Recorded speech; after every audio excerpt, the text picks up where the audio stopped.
People think I've turned into a bitch, but I haven't actually turned into a bitch. I've just started to say no because I don't want to do something that makes me feel uncomfortable. I can't believe, like, this time last year I thought my life was over and I didn't realise my life had just begun.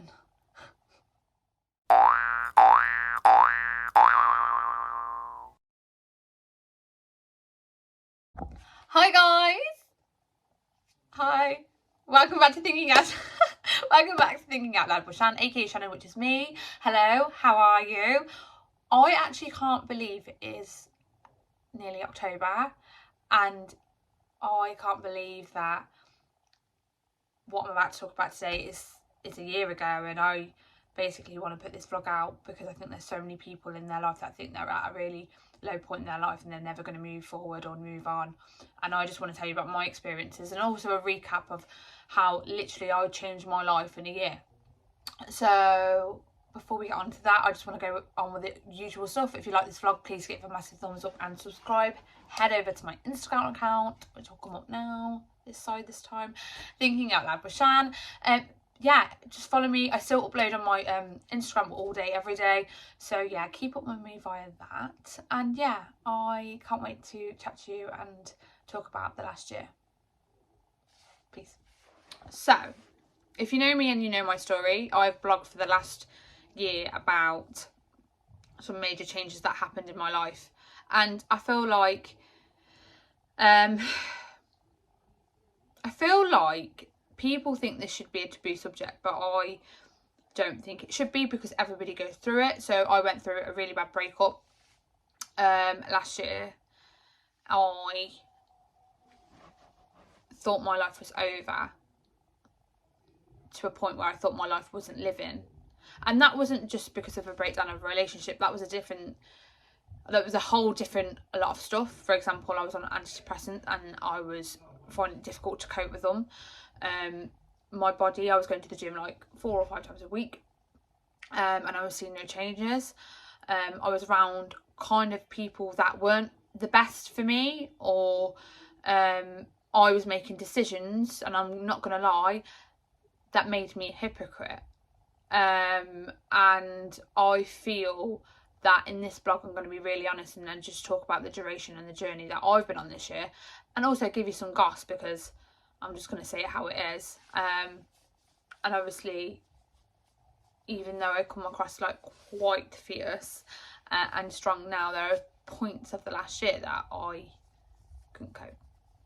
So I wanted to kind of give you a timeline of stuff, because I think a lot has happened in my life in the last year. Like, a lot has happened. So obviously, this time last year, I moved home to my childhood bedroom and thought my life was over. Thought that I would never be loved. Nobody would ever want to marry me. That I was ugly. That I wasn't womanly enough. That it was my fault for a breakdown in a relationship, which I know now it wasn't.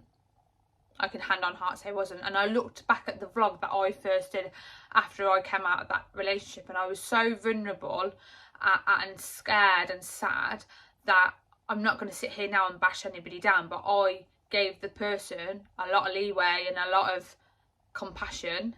And as I've grown in a year, I've realised that I wasn't treated right. And that is okay to say. I was not treated right. And I think that person will agree as well. And I just wanted to say, girls, if he is not loving you at your worst, he does not deserve you at your best. And when you know something in your gut is wrong, leave. So we'll go on that note first. And that's not me being a bitch, and that's not being arsey, because I think in a world where you can be anything, be kind. And I think I've been very kind on my vlogs, and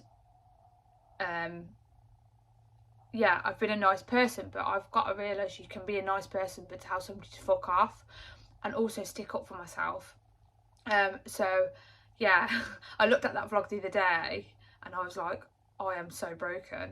I am not the person I am today, and I'm really proud of that. So obviously, yeah, I came back home last October, and if you move home after a long time to your parents, to your childhood home, then you lose your head. I was doing things that I probably shouldn't have been doing, and drinking a lot of alcohol in a lockdown and getting myself into states that are not healthy for me. I remember my friends at one point put me on a Zoom call to do Zoom bingo for my birthday or something, or like just before my birthday, and I got so paralytic. Like, I thought it was really funny at the time, but I got so paralytic that they were fearing for me. They were worried about me because I was going on to a downward spiral, and I put out there that I was fine, but realistically I just wanted to die.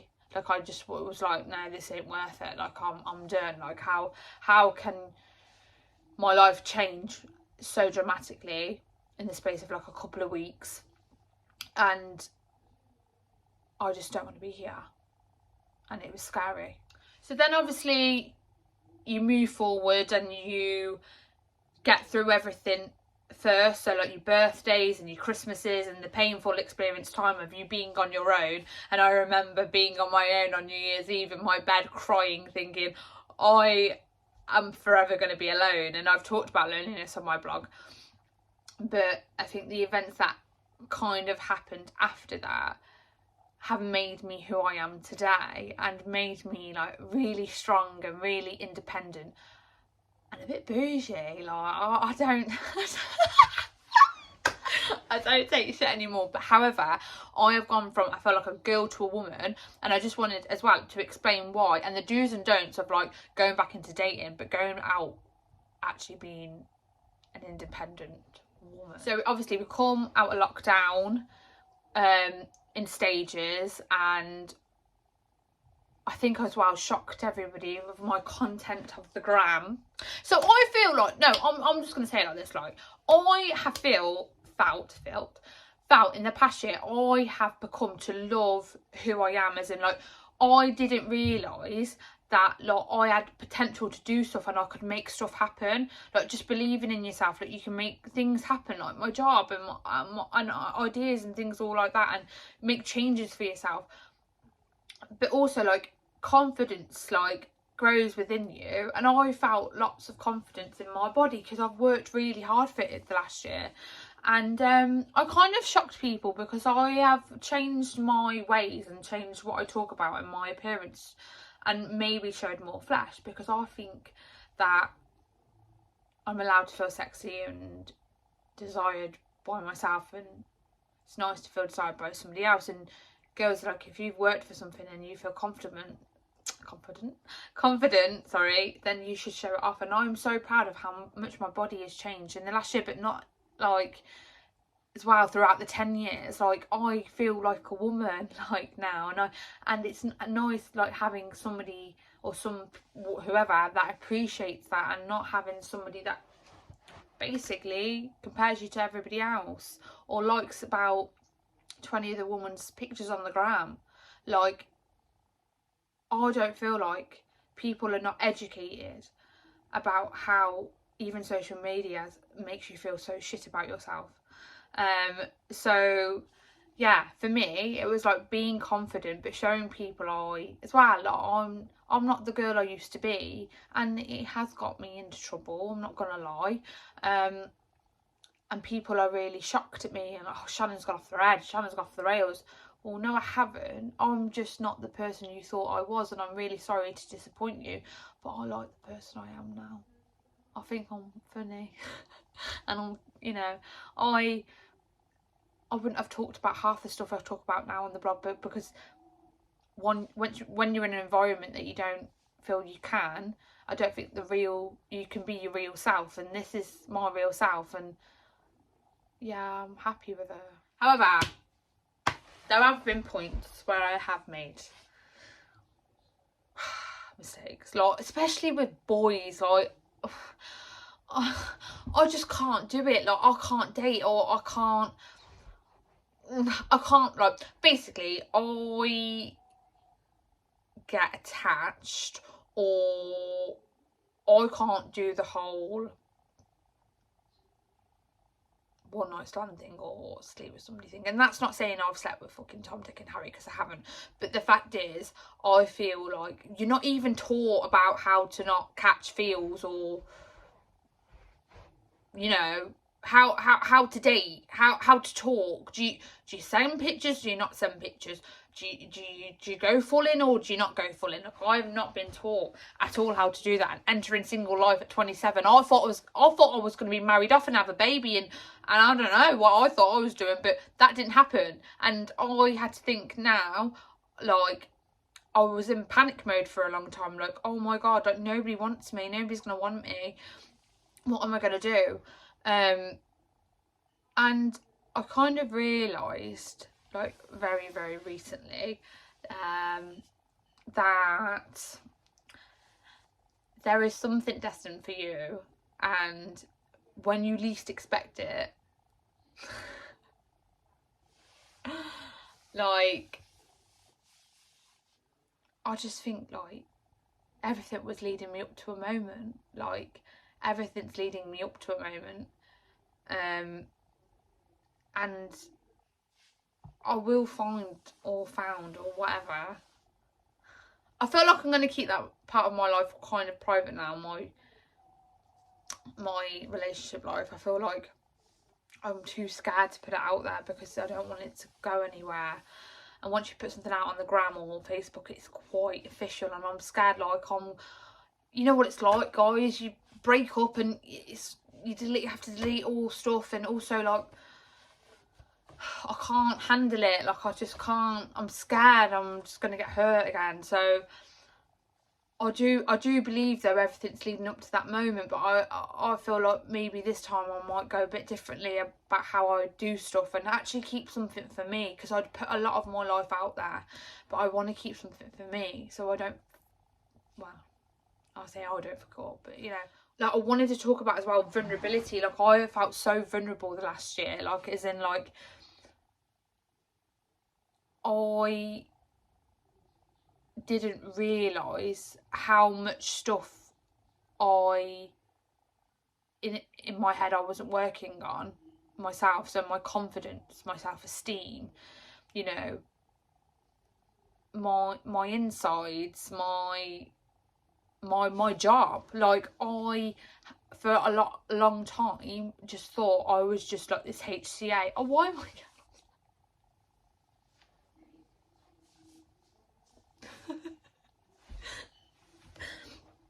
it's not even that. It's like, just for a long time I just thought like I wasn't going to get anywhere in life. For a long time I just thought I was just Shan and she was shit, and even though I was putting loads of things out on, like, my Thinking Out Loud page, that, you know, life's good, like, sometimes you lie, you know, sometimes I just thought I'm just going to be Shan, I'm going to be, even though I love my job, I'm not going to get anywhere in life, and I'm going to be under somebody, and then I changed, and then, like, I believed in myself and I changed. Like, I made things happen. Like, I got a job that recently that I love. Why am I crying? I got a job recently that I loved, and I can't believe I'm making it happen. And I can't believe I did that. That was me. Like, I really worked hard on myself every day to get out of bed to go to work. And somebody noticed that. Somebody noticed that I was willing to work. And then I didn't realise what I was doing on the outside could contribute on the inside. And yeah, I didn't think that I could change, I could make things happen, but you can. I was obsessed in becoming this person I wasn't. Like, I'm a very sensitive person, and I wear my heart on my sleeve so much, and I love to have a laugh and I love to have a joke. But I was obsessed as well, becoming this reckless Shannon that went out and did what she did and didn't give a fuck, and where really I was Shannon that just wanted to be loved and was going through a time where she forgot her self-worth, and, to be fair, forgot my dignity and my pride, and forgot who I was, and I'm never going to change in the last year of who I am, because it's made me who I am today. But there are a lot of things I probably wouldn't have done. But I've learned now the power is of saying no and getting away from anything that's not good for you. I've had so many people as well talk to me over the last year about my mental health and also their mental health. Like, I feel so honoured that people message me asking me for help. I feel so lucky that people trust me enough to message me, and I get quite a lot of people message me, and if you're one of them, I think you're amazing. Like, you are so brave for reaching out to me, to telling me your darkest secrets. But I'll always be honest with them, and I'll always say, like, if I feel like this is a risk to you, then I will say something. Like, all I know, I used to be a mental health support worker, and all I know is things I've been trained for that, but also my own experience. But it's been hard at times giving somebody else advice when you're the lowest of the low. Like, my mental health is very deteriorated, but then very got back together. And I want to say to people that you're going to go through the hardest times of your life to get the best times of your life. Like, every day I wake up, unfortunately, still think about my weight. But I believe that something will come along my way and it will make me forget, or it will make it less harder. And I honestly probably maybe believe that's when I have kids, and things like that. But it's manageable. But yeah, there have been times like I've relapsed the last year, and I'll be really honest with you, and I took things and I relapsed in different ways, and I was off my head a little bit. I was so obsessed with reckless behaviour. I think, like, a problem child is a problem half. So I honestly believe that hopefully by saying how it is and saying, like, you can get through something, like, it's going to be shit, but you will get through it, is the best advice to anybody. Like, I would love to help everybody get through their struggles, but also you've got to put you as a priority as well and see how much you can take. But yeah, what I'd say is take what you need to, take your antidepressant, but be consistent with it. I'm not on any antidepressants, but they will never not be an option to me. But yeah, go to counselling. Don't be afraid to say you go to counselling. I love a counsellor. I love going into the session. I love seeing the tissue box there because it's a bit of me. Do you know what I mean? Like, I know then I'm in a safe space and can cry. Don't be afraid to do the things that make your mind better, because realistically, when you go to bed at night, even if you're sleeping next to a partner, you are with yourself, you are with your own mind, and you have to deal with that every day. So just do things that make you happy. In 365 days, literally, I have changed my life around because I've took bad shit away from me that's bad for my mental health, but bad for my body, bad for myself. And I honestly believe you can do anything you put your mind to. And I want to put this video out and say, like, you're not going to be in the shit forever, because when it rains, look for rainbows. Do you know what I mean? Like, you can do whatever you want to do, and I will always be your hype girl. So thank you so much for watching this vlog. It's been very random, but next week I will do something different. And yeah, hopefully this might help people. But thank you so much for helping me over the last year. Like, vlogging to me over the last year has helped. Nobody gets nobody gets that this is my therapy. So thank you so much, and I'll see you next week. Bye.